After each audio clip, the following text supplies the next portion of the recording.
વડોદરામાં શિક્ષણ જગતને કલંકિત કરતી ઘટના સામે આવી છે। શાળાના શિક્ષક દ્વારા શાળાની વિદ્યાર્થીની પર દુષ્કર્મ કર્યાનો મામલો સામે આવ્યો છે। શાળામાં ભણાવવાની સાથે ખાનગી ટ્યુશન ચલાવતા શિક્ષક પર પીડિતાએ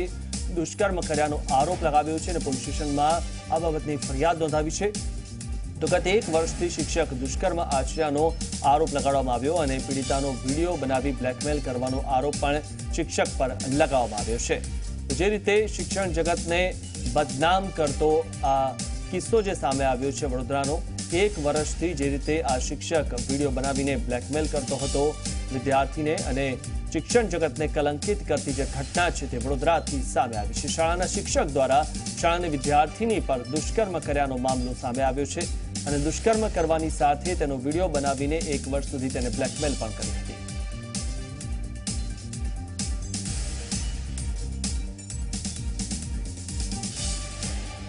આ વિશે વધુ માહિતી મેળવી અમારા સંવાદદાતા રવિ અગ્રવાલ પાસેથી। રવિ, જે રીતે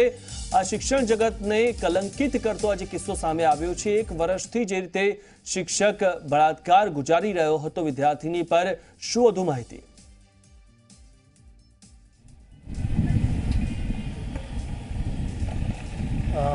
બિલકુલ મિથુન, જો વાત કરવામાં આવે તો વડોદરાનો આ કિસ્સો છે જે શિક્ષણ જગતને કલંકિત કરતી આ ઘટના છે કે જેમાં એક સ્કૂલમાં જે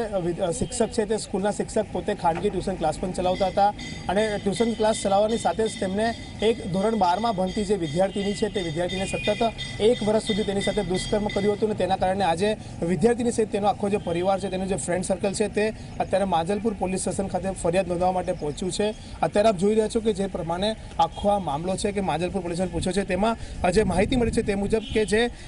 એક ઉદ્યોગપતિની સ્કૂલનો શિક્ષક છે કે જે પોતે ખાનગી ટ્યુશન ક્લાસ પણ ચલાવતો હતો અને તે માંજલપુર વિસ્તારમાં જ જે ટ્યુશન ક્લાસ ચલાવતો હતો અને તેમાં જે વિદ્યાર્થીને બળજબરીપૂર્વક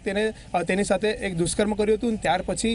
તેનું જે દુષ્કર્મનો આખું વિડીયો રેકોર્ડિંગ કર્યું હતું અને તેને બ્લેકમેલ કરતો હતો અને આ ઘટનાની જાણ આજે વિદ્યાર્થી દ્વારા તેના મિત્રને કરવાના બાદ આખું ફેમિલી અહીંયા પોલીસ સ્ટેશન આવ્યું છે અને પોલીસ સ્ટેશન આવીને તેમણે ફરિયાદ નોંધવાની જે તજવીજ છે તે હાથ ધરી છે। અત્યારે જે પોલીસ ઇન્સ્પેક્ટર છે તે અત્યારે આવ્યા છે અને જે પીડિતા છે તે પીડિતાને અહીંયા બોલાવવામાં આવી છે, તેનું નિવેદન અને તેનું જે એફઆઈઆર નોંધવાની જે પ્રોસેસ છે તે પ્રોસેસ અત્યારે કરવામાં આવી રહી છે। પરંતુ એક વાત ચોક્કસ છે કે શિક્ષણ જગતને કલંકિત કરનારી આ ઘટના છે કે એક જે શિક્ષક છે કે જેને ગુરુનું દરજ્જો આપવામાં આવતો હોય છે અને આવા ગુરુ જ્યારે આવા હવસખોર બની જતા હોય છે ત્યારે ચોક્કસથી આ કલંકિત ઘટના તમામ લોકો માટે છે અને આ જે વિદ્યાર્થી છે તેને વિડીયો બનાવીને તેને બ્લેકમેલ કરીને સતત 1 વર્ષ સુધી તેને પોતાના ક્લાસમાં દુષ્કર્મ ગુજાર્યું હતું અને તેની ઘટનાની જાણ થતાની સાથે જ આજે તમામ લોકોમાં રોષ જોવા મળી રહ્યો છે। તમામ જે લોકો છે તે ખૂબ જ રોષે ભરાયા છે અને આવા શિક્ષક સામે કાયદેસર રીતે જે પણ સજા થતી હોય અને કડકમાં કડક સજા થવાની લોકો માંગ કરી રહ્યા છે।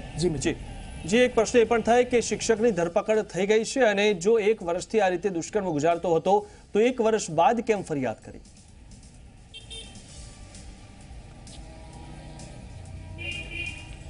બિલકુલ મિથુન, આ શિક્ષકની હજુ ધરપકડ નથી થઈ કારણ કે હજુ પોલીસ ફરિયાદ નોંધાવવાની તજવીજ ચાલુ છે, હજુ એફઆઈઆર નોંધાઈ નથી। એફઆઈઆર નોંધવા માટે અહીંયા પરિવાર આવ્યો છે। હું ફરી વખત માંજલપુર પોલીસ સ્ટેશનના દ્રશ્ય બતાવીશ કે માંજલપુર પોલીસ સ્ટેશનમાં આખો પરિવાર છે તે અહીંયા આવ્યો છે અને જો 1 વર્ષ સુધી કેમ ફરિયાદ નથી નોંધાવી તે બાબતમાં જે પરિવાર સાથે વાતચીત થઈ ત્યારે તેઓ કહી રહ્યા છે કે વિદ્યાર્થીની ડગાઈ હતી, ગભરાઈ ગઈ હતી, તેને વિડીયો બનાવીને જે બ્લેકમેલ કરતો હતો શિક્ષક અને તેના કારણે ચોક્કસથી તેના મનમાં એક ભય પેસી ગયો હતો અને તે ભયના કારણે જ તેને અત્યાર સુધી પોલીસને કે પરિવારને જાણ નથી કરી। પરંતુ જ્યારે હવે જાણ કરવામાં આવી છે ત્યારે ચોક્કસથી જે પરિવાર છે તેઓ ઈચ્છી રહ્યા છે કે આ જે હવસખોર શિક્ષક છે, કલંકિત શિક્ષક છે, તેની સામે કડકમાં કડક પગલાં ભરવામાં આવે, તેની સામે તેની ધરપકડ કરવામાં આવે અને તેની ધરપકડ કર્યા બાદ તેને ચોક્કસથી સજા અપાવવામાં આવે તેવું લોકો અને પરિવારના જનો માંગ કરી રહ્યા છે। જી, આભાર રવિ માહિતી આપવા બદલ। તો શિક્ષણ જગતને જે રીતે કલંકિત કરતો આ કિસ્સો વડોદરાથી સામે આવ્યો છે અને જે શિક્ષક 1 વર્ષથી વિદ્યાર્થીની પર દુષ્કર્મ ગુજારતો હતો અને હવે વિદ્યાર્થીની તેના પરિવાર સાથે ફરિયાદ નોંધાવવા આવી છે।